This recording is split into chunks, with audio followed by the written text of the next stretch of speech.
Olá pessoal, que a paz do Mestre Jesus nos envolva a todos e é com muita alegria que mais uma vez nos encontramos nesse espaço que é reservado a nós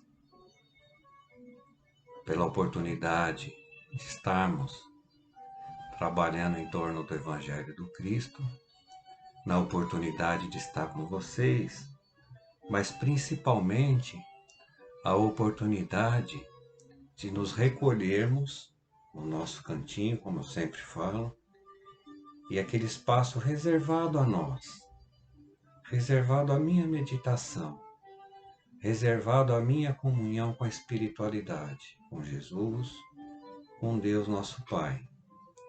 Então é importante que tenhamos isso, esse momento para nós.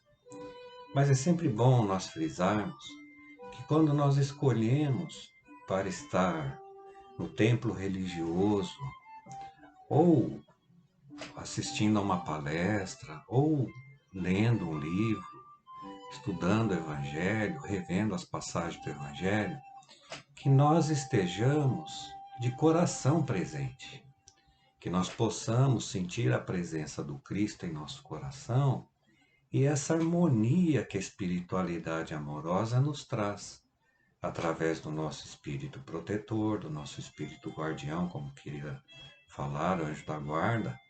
É importante isso, porque não adianta nós estarmos assistindo a uma palestra, pode ser o maior palestrante assistindo o Evangelho, sendo que o meu pensamento está envolto, talvez não os problemas lá de fora, mas às vezes envolto nos problemas que já fazem parte da nossa vida, são nossos.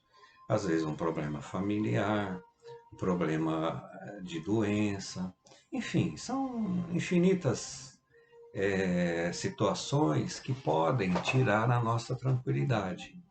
Então não adianta eu me recolher para assistir o Evangelho ou fazer o Evangelho no lar com o meu pensamento preso às atribulações da vida. Por que isso? Porque quando nós fazemos isso, nós tiramos a nossa oportunidade de acerenar o nosso coração e receber essa energia boa, essa energia renovada, que é emanada pela espiritualidade para nós, e assim mantermos a serenidade para encontrarmos a solução daquilo que nos aflige.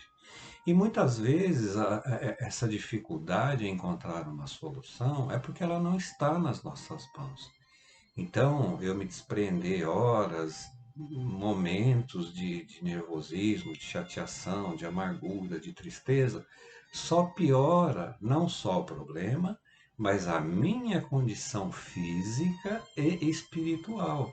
Porque aí nós degeneramos o nosso corpo físico, os órgãos que vai se refletir ali, né? E também nos desequilibramos, atraindo para nós mais energias de dificuldade, correto?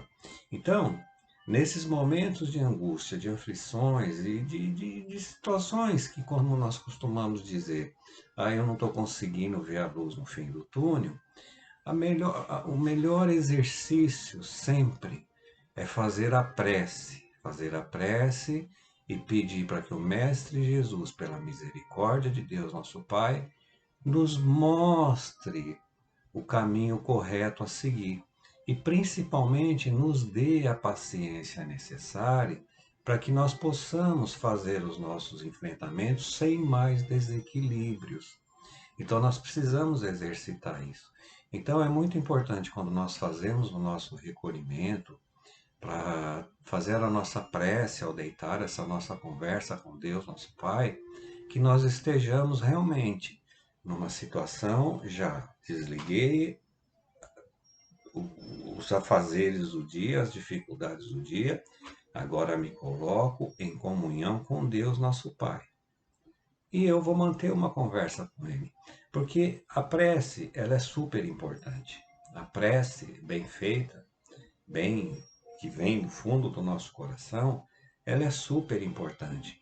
Mas nós precisamos aprender a dialogar com Deus, conversar com Ele, como nós conversamos com um amigo aqui, um amigo querido. E Deus é o nosso Pai. Então Ele vai nos ouvir, Ele vai entender as nossas angústias, as nossas preocupações. E no momento oportuno, o recurso proverá, né? Lembrando sempre que nem sempre esses recursos eles atendem os meus desejos, mas Deus é sábio.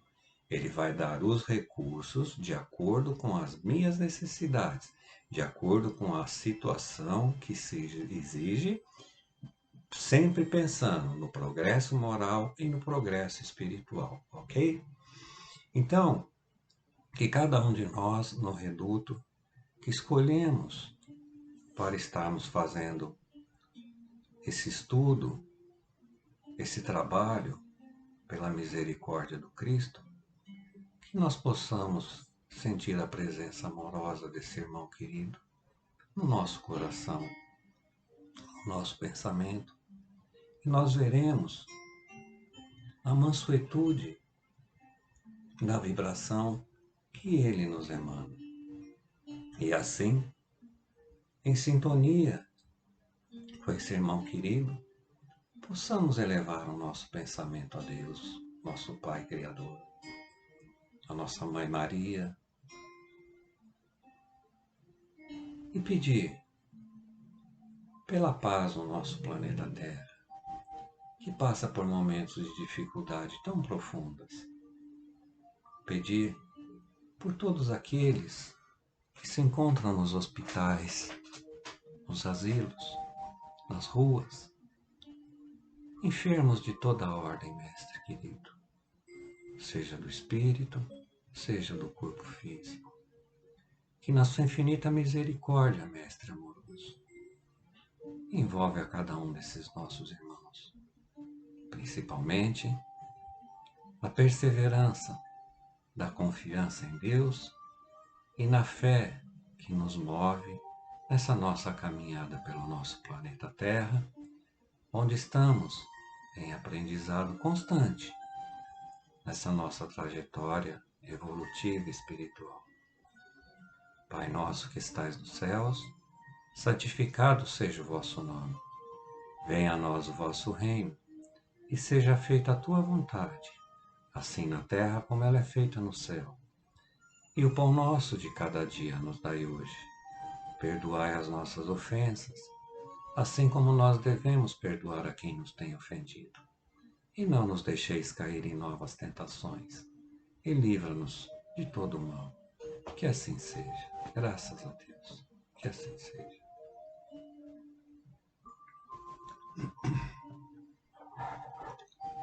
No nosso estudo de hoje, no nosso Evangelho, nós vamos estar falando no capítulo 19, a fé que transporta montanhas.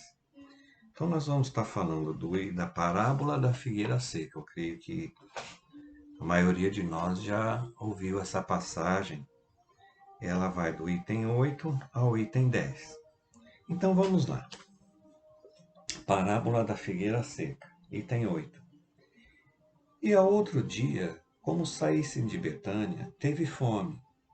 E tendo visto ao longe uma figueira, foi lá a ver se acharia nela alguma coisa. E quando chegou a ela, nada achou, senão folhas, porque não era tempo de figos. E falando lhe disse: Nunca jamais coma alguém fruto de ti, para sempre. E no outro dia pela manhã, ao passarem pela figueira, viram que ela estava seca até as raízes. Então, lembrando Pedro, disse para Jesus: Olha, mestre, como secou a figueira que tu amaldiçoaste. E respondendo Jesus lhes disse: Tende fé em Deus.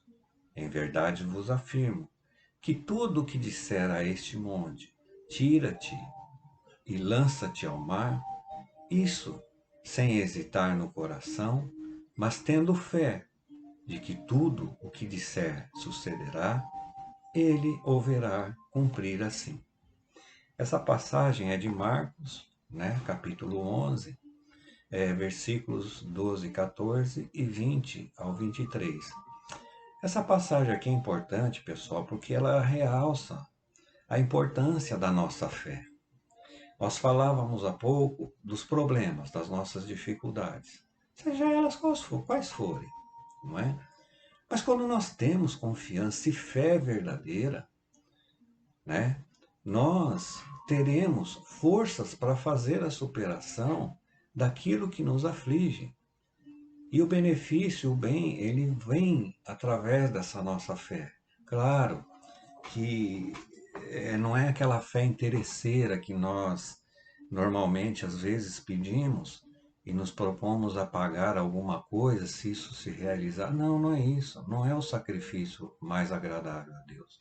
É a fé sincera, a fé que confia em Deus nosso Pai e que Ele proverá os recursos que nós necessitamos. Perfeito? Então é a fé, essa fé que move a nossa vida, que nos dá esperança, que nos conduz, que nos ajuda a trilhar nosso caminho, e nós caminhamos a passos firmes na confiança dela. Ah, mas eu rezo, rezo, rezo, não acontece nada. Eu peço, peço. Não, não é assim. Nós não precisamos pedir aquilo que nós precisamos, porque Deus, nosso Pai, já sabe, através dos seus mensageiros, quais são as nossas dificuldades e o que eu necessito. A fé é a confiança, é saber aguardar. Meu Deus, eu estou aqui, me auxilia pela tua misericórdia, não é? E ter a confiança. Ah, eu estou passando um problema físico. Tenhamos fé na confiança dos médicos, tenhamos fé na providência divina que não nos deixará faltar nada. Mas nós sempre levamos mais pelo lado mais negativo, ou seja, a nossa pouca confiança, nosso desânimo. E é isso que nós precisamos combater em nós. Vamos lá. A figueira seca é o símbolo das pessoas que apenas aparentam o bem, mas na realidade nada produzem de bom. Dos oradores que possuem mais brilho do que solidez, dotados do verniz das palavras, de maneira que estas agradam aos ouvidos, mas quando analisamos, nada revelam de substancial para o coração. E quando as acabamos de ouvir, perguntamos: que proveito tivemos? É também o símbolo de todas as pessoas que podem ser úteis e não o são, de todas as utopias, de todos os sistemas vazios, de todas as doutrinas sem bases sólidas. O que falta na maioria das vezes é a verdadeira fé, a fé realmente fecunda, a fé que comove as fibras do coração. Em uma palavra, a fé que transporta montanhas. São árvores frondosas, mas sem frutos, e é por isso que Jesus as condena à esterilidade, pois dia virá em que ficarão secas até as raízes.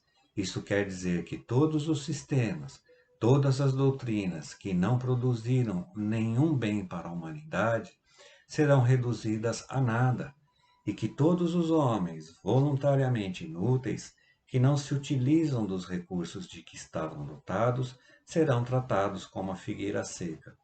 Essa passagem aqui é muito importante porque quando nós muitas vezes nos fechamos nos nossos problemas, nas nossas dificuldades, nós, na maioria das vezes, falamos: eu não consigo doar nada a ninguém, eu não consigo levar uma palavra afetuosa a ninguém. Então nós nos fechamos, nos trancamos ali nos nossos pensamentos vibratórios de dificuldade e esquecemos que a vida está à nossa volta, principalmente muitas vezes dentro da nossa casa, porque às vezes nós nos fechamos no nosso problema e esquecemos de observar a necessidade de um filho, de um neto, de uma esposa, de um esposo, daqueles que estão no nosso convívio. Ou seja, a minha dificuldade ela é maior do que a dificuldade dos outros. Não é isso.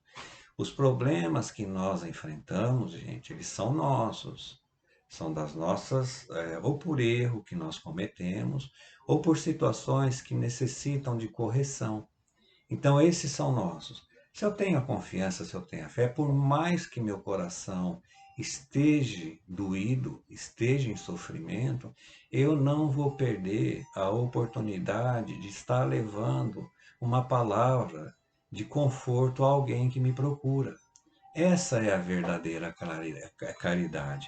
Essa é a figueira do Evangelho que produz bons frutos.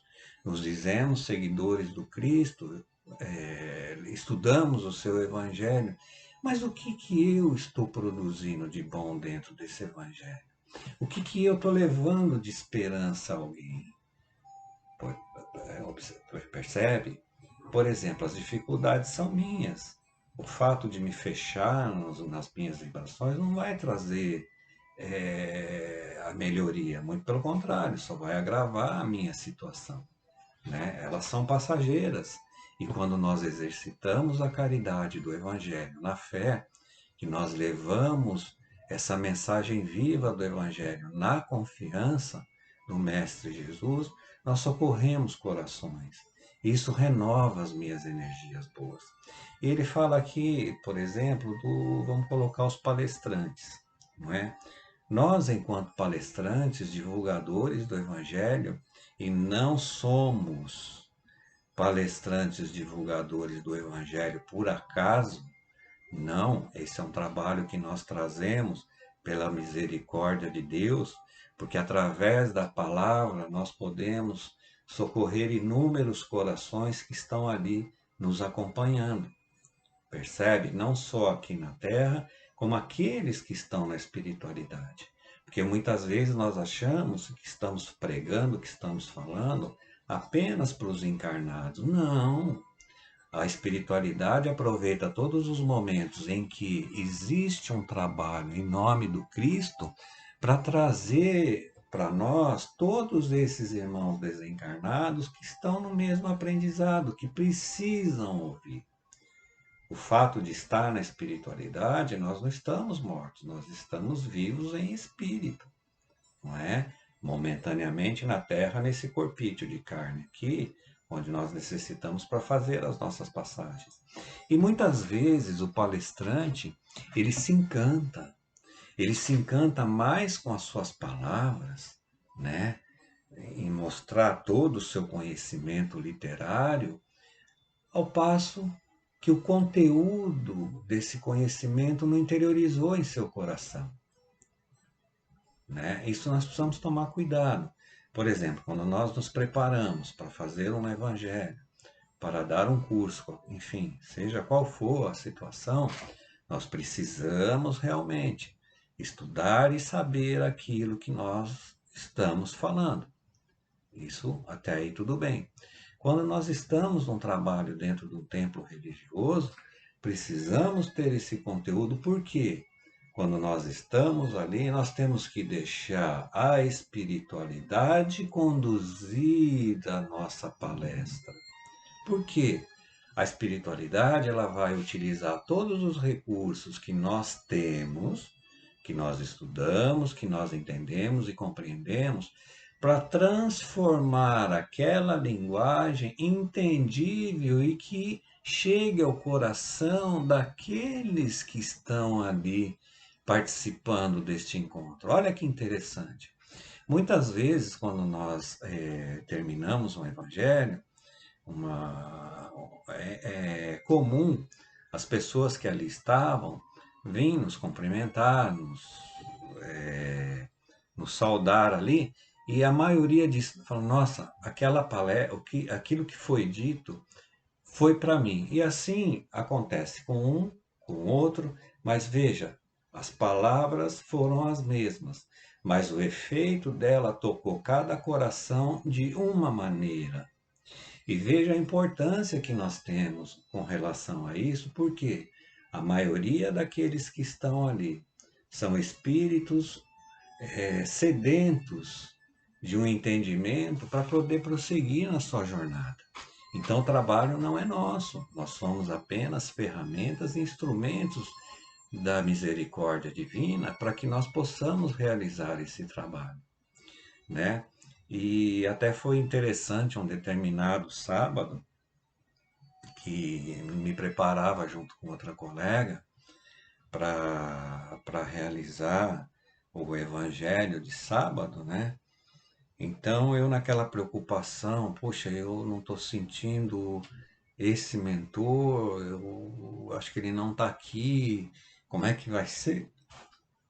Aí um irmão da espiritualidade falou assim, poxa, você não confia em nós mesmo, né? Se solta, deixa a inspiração e a intuição fluir. E desde então nunca mais discuti. Fizemos um belo evangelho, né, na confiança de Deus. O que é isso? É fé em Deus, é confiança na espiritualidade amorosa, percebe? E isso tem que ser a conduta da nossa existência, fé na caminhada, fé, passos firmes, com firmeza, sabendo enfrentar as situações na confiança de Deus, as intuições nos são passadas, não é? E isso não é a questão de ser espírita ou não, porque a intuição do espírito, todos nós, espíritos encarnados, a temos. Por quê?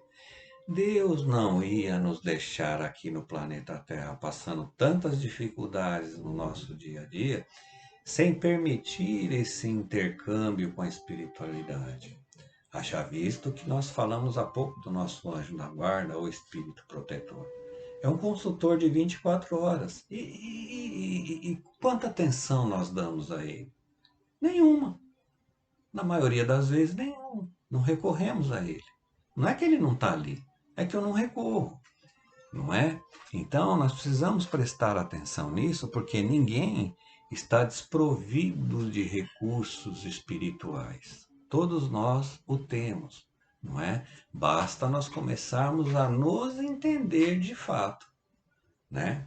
Vamos lá, gente. O item 10 é o último, tá? Os médios são os intérpretes dos espíritos, suprem o organismo material que falta a estes, para os transmitirem as suas instruções, eis porque são dotados de faculdades para esse fim. Nesses tempos de renovação social, veja o tempo que isso aqui foi escrito e a atualidade dessa passagem aqui, veja. Nesses tempos de renovação social, desempenha uma missão especial. São como árvores que devem dispensar o alimento espiritual aos seus irmãos. Por isso multiplicam-se, de maneira que o alimento seja abundante.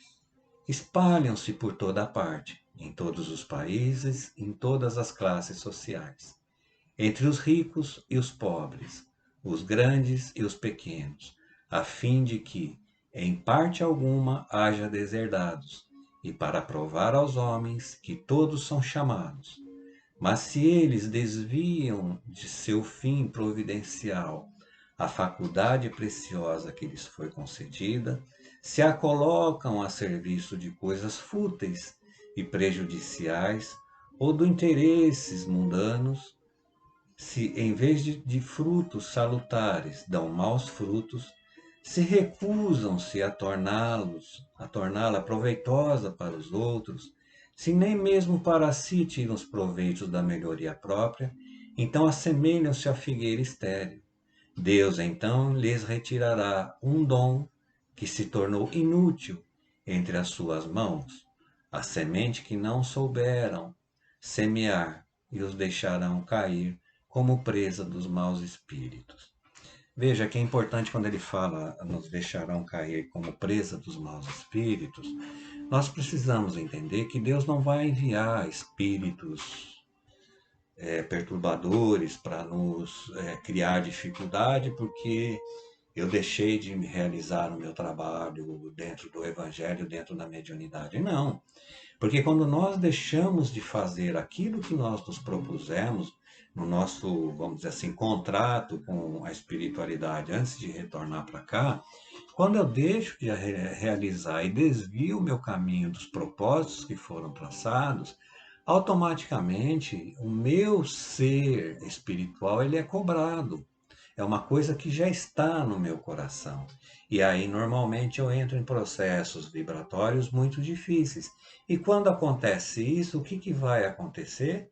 Eu vou me aliar a vibrações de dificuldade. Percebe? Porque eu deixei meu padrão espiritual vibratório cair. É a mesma coisa aquele que se propõe a deixar um vício de lado. Vamos pegar a bebida, por exemplo, não é? Ele vem ali na sua perseverança. À medida que ele dá uma brecha para a sua vontade, né? Que pede para que ele beba, que é dele, né? Ele vai aonde? Procurar aqueles que comungam do mesmo vício que ele. E assim somos nós vibratoriamente. Nós precisamos entender que somos uma fonte de energia ligada com a espiritualidade. A partir do momento que eu deixo de fazer aquilo que eu me comprometi, e dentro da escala necessária para a minha evolução moral e espiritual, eu vou entrar em processos vibratórios difíceis. Até que, cansado de sofrer, não é? Eu retomo o meu compromisso, o meu desejo de me melhorar. Então, esse esforço é nosso, não é? Quando nós falamos da mediunidade, imagina uma ferramenta, uma enxada, não é? Que está ali no canto. E você vê o mato crescendo ali no seu jardim ou na sua hortinha ali, não importa. Aí eu olho para o mato, olho para a enxada, o que que acontece? O meu desânimo, a minha preguiça é maior do que pegar aquela enxada e ir lá capinar aquele mato. O que que vai acontecer com essa enxada com o tempo? Ela vai enferrujar, ela vai perder o fio. Então Deus não vai concentrar nas minhas mãos recursos que eu possa compartilhar com todos aqueles que estão no meu caminho e que necessitam de uma palavra de esperança e de conforto. Ele não vai investir mais recursos em mim, muito pelo contrário, ele vai investir naquele que está realmente exercendo o seu papel de disseminador do Evangelho. É isso. Então nós precisamos estar atentos a isso. E como eu disse, não precisamos ser espíritas. Não, né? Nós precisamos apenas ter a certeza de que estamos amparados por um Pai misericordioso e todos nós temos instintos. Observa que quantos instintos nós temos no decorrer do nosso dia, no decorrer da nossa vida, né? Isso é a misericórdia de Deus, que permite que irmãos nos inspirem, ou através de outros, ou através do nosso sonho, ou através do nosso pensamento, a encontrar o caminho reto, não é? Para aquela nossa aflição. Mas temos que ter confiança, temos que ter fé, coragem para fazer os nossos enfrentamentos. E veja, isso se aplica em todas as atividades da minha vida. No meu trabalho profissional, no convívio familiar, no convívio social, enfim, em todos os lugares. Isso cabe em todos os lugares, porque em todos os lugares nós estamos sendo colocados à prova e chamados a dar o nosso testemunho, não é? Eu não preciso estar 24 horas dentro do tempo religioso. Não. O que importa é a transformação que o Evangelho, cada vez que eu tento entender o que o Evangelho nos traz, aonde ele modifica o meu coração, aonde ele atua, ele age em mim, para que eu me torne uma árvore do Evangelho, uma árvore da vida, que mesmo com copa pequena, eu consigo abraçar aqueles que necessitam dessa árvore da vida, entendeu? Gente, era o que tínhamos para hoje, o nosso tempo aqui, ele está esgotando, né? Mas eu espero que de alguma maneira nós tenhamos tido a oportunidade de passar momentos bons e que de alguma maneira nós consigamos falar na linguagem cristã, né? Com muito amor, com muito amparo, confiando no Mestre, confiando nessa espiritualidade amorosa. E aí, como nós dissemos, né? Até a próxima oportunidade de estarmos juntos, ok? Um grande abraço, um beijo a todos, né? E até sempre.